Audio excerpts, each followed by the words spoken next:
Так, туғандар, ассаламу-алейкум деймен. Құрметті достар, ассаламу-алейкум жалпы жамаат. Жалпы біздің YouTube көрушілер, Алам Хабар каналымыздың қатталушылары. Ордалы Ош шаарынан салам айтамын барыңыздарга. Бүгін бұйырса 1 декабрь 2025 жыл. Аптаның бүгін дүйшәмбі күні. Бұйырса мен Ошта тұрам туғандар, Ошта Анарда тұрам. Анарда тұрам. Мынау жерде миллион деген маркетті барыңыздар білесіздер. Ошо миллион маркеттің жанында тұрам. Мынаке. Эми бул чыгарылыш нақты Ошты сагынгандар үчүн тартып берейин деп атам. Азыр мен мына шу жаңы жол менен туура Западныйга түшөм. Негизи Ноокатка кеттим. Кече Ошқа келгенмин. Бүгін biraz Ошто иш-чараларга катышып, ачылыштарга катышып, эми Ноокатка барышка туура келип калды кайра. Ошон үчүн ушу көчөлөрдү тартып берейин.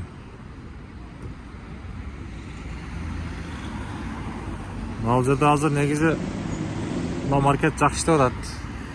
Мына жерде аптекалар бар, аптекалар очур дагы деле. Бүгін 1 декабрь, урматтуулар.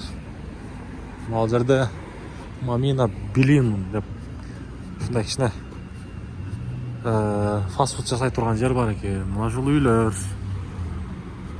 Чырактар жанды, жол чырактары.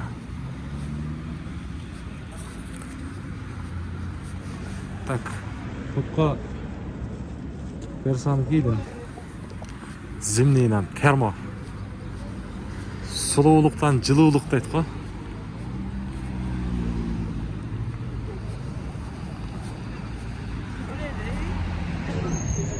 Ош шаарындагы эң мындай көрүнүктүү маршруткалардын бири линия 13. Өзүм көрсөтүп коюшумду деп койсоңуздар, мына өзүм дагы көрсөтүп коеюн. Айылга бер барып келейин. Өзү кеше келдим.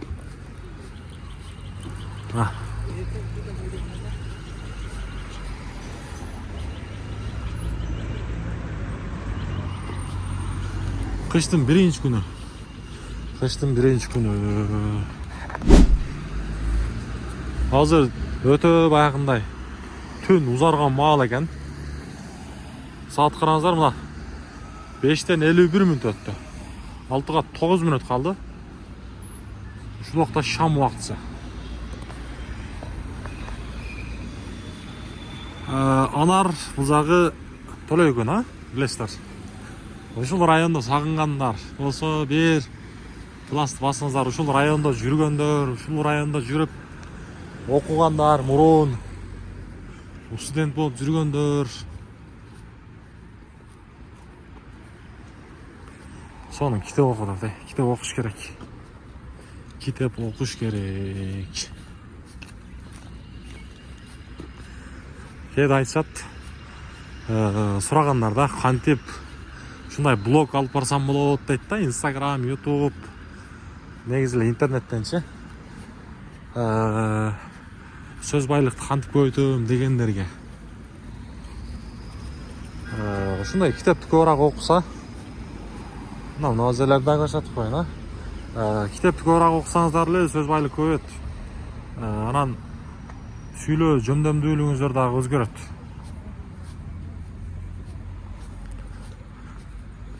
Анар кичи району.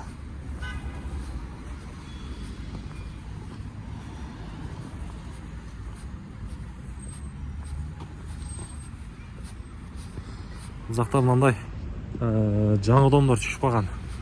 Анан урматтуу достор, жардама, реклама боюнча дагы биз буюрса иштешип атабыз. Аны дагы эске сала кетели, кандай жардама Оштон болобу, негизи каяктан болбосун жардама боюнча иштесеңиздер болот. Анан мына жерде стоматология, дентат, стоматология. Анарда экен, Төлөйгөн экен. Төлөйгөн, негизи мына жерде домдор бар, ошонун эле тушунда. Таза шоптун бет маңдайында экен.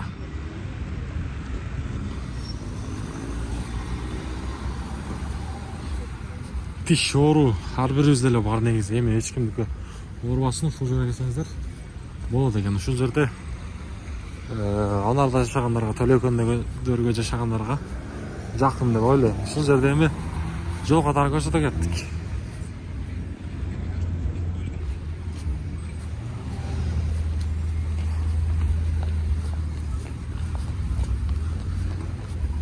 Таза шоп.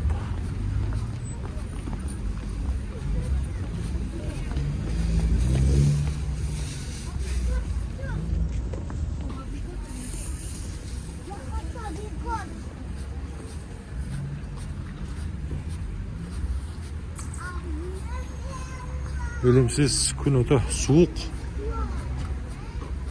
Колдор üşү баштады. Жакшы эле.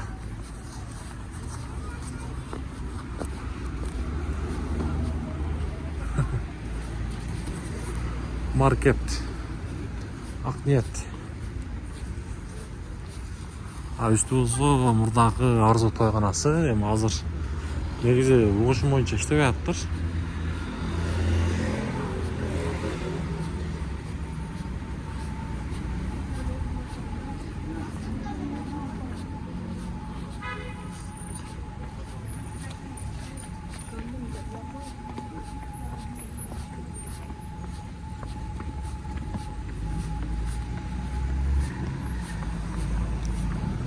Так, Доскреdo банк 24/7 дейт.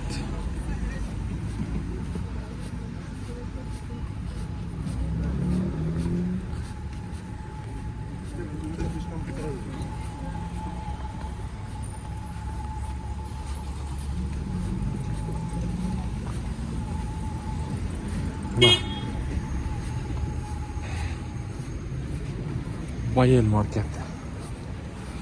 Байел маркети.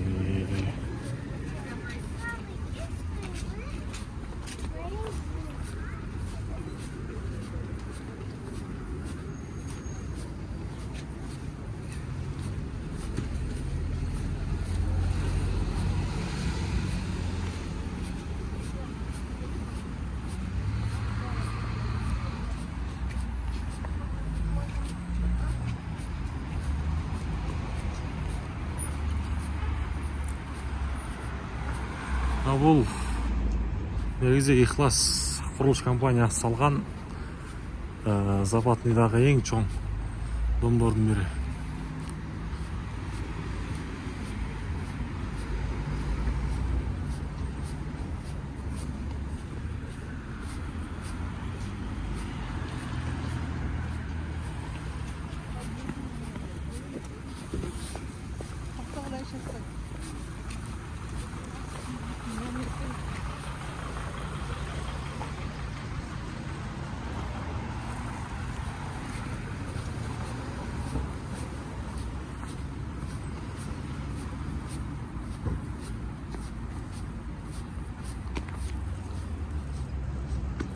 Бул жакта Нурзаман экен.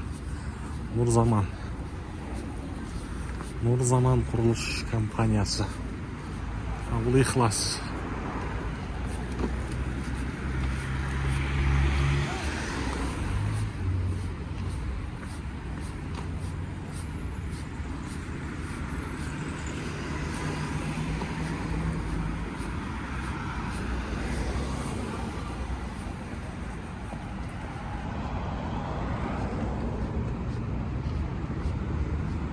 Туфта чоң экран, LED экран деп коебузбу.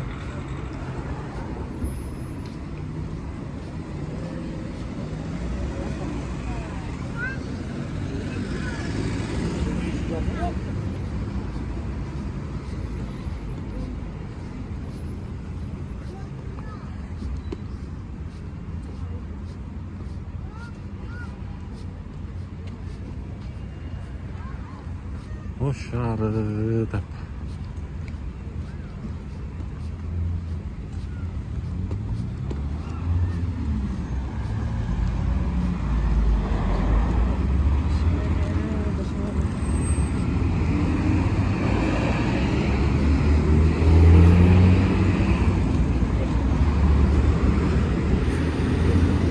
бул жака жүрөм.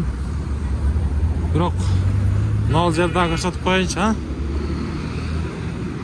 Аркы бет Кулатов кичи району, Западный дейбиз, а?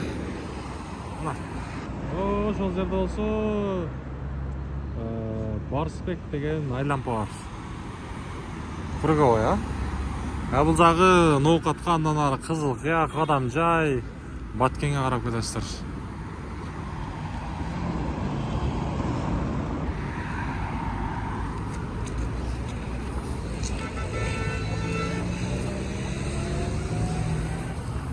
Бул мен айткан жанагы Нурзаман курган курулуш компания. Үй, дом.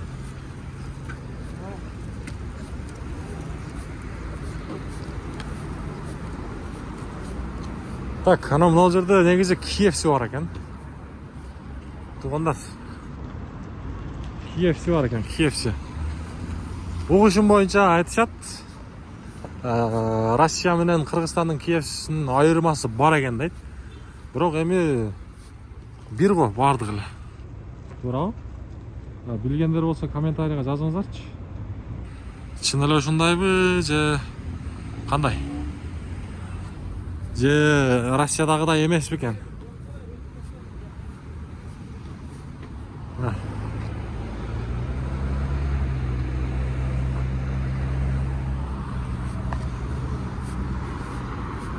Шаарда чоң-чоң үйлөр курулуп атат. Бийик-бийик имараттуу. Бирок сапаты кандай бир эле Кудай билет.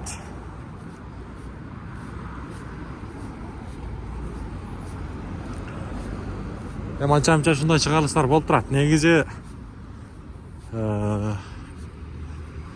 китеби боюнча менин оюм ушундай. Кыргызстанды, андан ары Өзбекстан, Казакстан деги эле башка жактардагы ушинтип көрсөтүп турабыз деген ойлор болгон. Эми аны көрсөтүп турабыз буюрса. Акырын-акырындап. Мына жерде негизи Динат деген тойгона бар, ресторан бар. Астында тосмолор болгон. Ошо жерлерди бузуп таштаптыр, эмнейди? Биздикилер тротуарга салам деп атат окшойт. Тротуарга салат экен. Мына жерлер чоңоюп калыптыр го.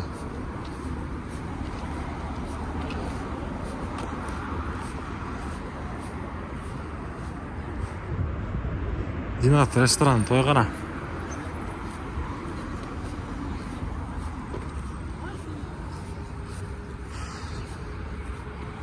Бияк иштеп атыптыр да. Бүгүн той жок окшойт.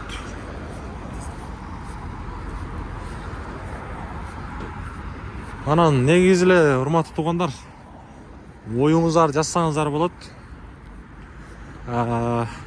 Исламский тойлорду өткөргөн эми акырын-акырында бир аз башталып атат. Ушундай кафелерде, негизи эле башка жактарда дагычы. Кандай дейсиздер? Исламский тойлорду өткөргөн жакшыбы? Жакшы негизичи. Жөн баягындай музыкасы жок тойлордон көрө ушул тойлор жакшы го деп ойлойм. Достор, кандай дейсиздер? Бир оюңуздарды жазыңыздар.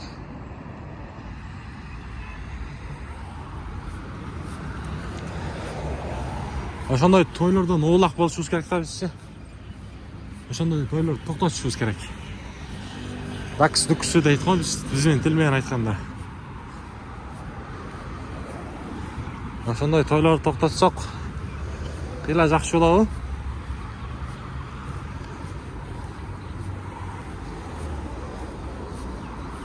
Анан эл не дейт деп көз ошентип жашап койганбызда, эл не дейт дегенчи элдин ою менен. Мындай кылдык го депчи.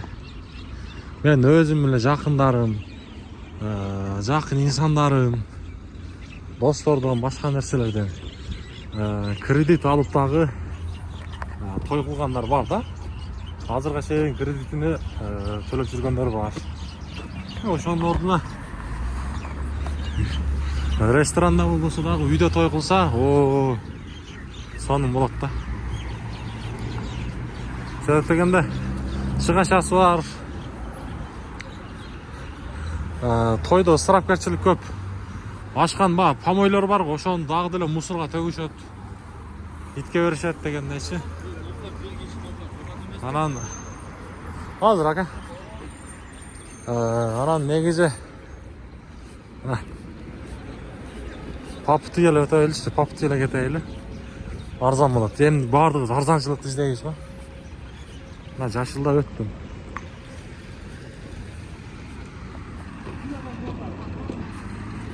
Так, классты басып коесуздар, достор. Аянбастанчы. Тарс.